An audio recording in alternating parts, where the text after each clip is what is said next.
কবি নজরুলের জীবন এবং কর্ম বিশ্ব সাহিত্য দরবারে আরো বেশি ছড়িয়ে দেওয়া প্রয়োজন। তার জীবনবোধ, তার জীবন দর্শন প্রজন্মের পর প্রজন্ম পৌঁছে দিতে হবে।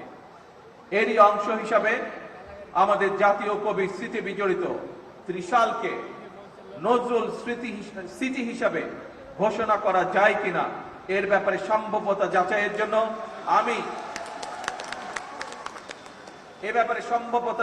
জন্য আমি সংস্কৃতি মন্ত্রণালয় এবং পর্যটন বিভাগের প্রতি আহ্বান জানাব। উপস্থিত সুধীবৃন্দ, উপস্থিত ভাই বোনেরা, বাংলাদেশ ও কাজী নজরুল ইসলাম এক অবিভাজ্য সত্তা। তিনি আমাদের জাতীয় সত্তার সার্থক প্রতিনিধি, আমাদের জাতীয় চেতনার প্রতীক, আমাদের জাতীয়তাবাদের প্রতীকী।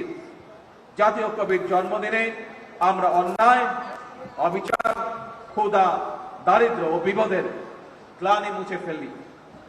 সবার আগে বাংলাদেশকে ধারণ করি। একটি সমৃদ্ধ, স্বনির্ভর, গণতান্ত্রিক বাংলাদেশের জন্য নিজেদের নিবেদিত করার প্রত্যয়ে আমি কবি নজরুল ইসলামের জন্ম জয়ন্তীর 3 দিন ব্যাপী উৎসবের শুভ উদ্বোধন ঘোষণা করছি। জন্ম জয়ন্তী উৎসবের সার্বিক সফলতা কামনা করে আমার বক্তব্য শেষ করছি। আল্লাহ হাফেজ। বাংলাদেশ জিন্দাবাদ।